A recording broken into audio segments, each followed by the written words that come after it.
Alors, est-ce que vous pouvez vous présenter en quelques mots et nous dire pourquoi vous êtes ici aujourd'hui en consultation d'ophtalmologie?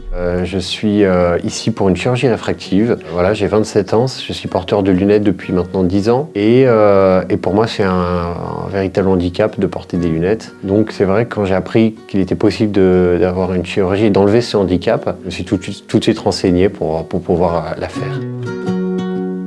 Dans un second temps, il y a aussi un deuxième rendez-vous pour valider cette chirurgie-là. Souvent, il y a un délai de 2 semaines, 3 semaines entre les deux rendez-vous, où cette fois, on dilate le patient. Donc, on fait un fond d'œil, on vérifie à nouveau la correction.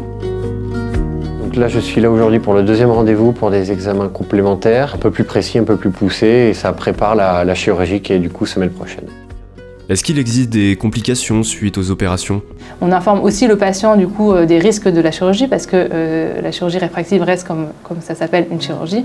Donc il y a des risques notamment infectieux qui sont très rares, hein. C'est exceptionnel mais ça existe.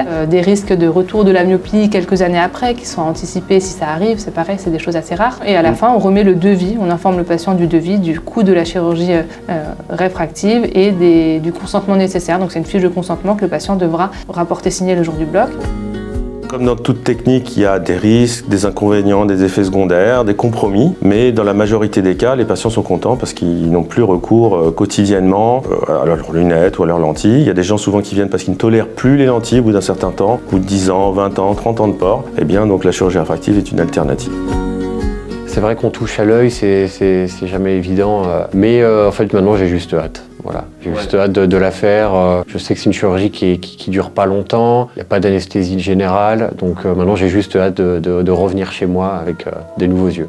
Ça y est, vous sortez maintenant de votre deuxième consultation et votre chirurgien vous a prévu une date d'opération ainsi qu'une technique bien particulière. Ça peut être le LASIK, la PKR, le SMILE et vous ne savez pas trop en quoi ça consiste. Eh bien justement, dans les vidéos suivantes, on va aborder ensemble les différentes techniques disponibles en chirurgie réfractive. Allez, je vous dis à très bientôt.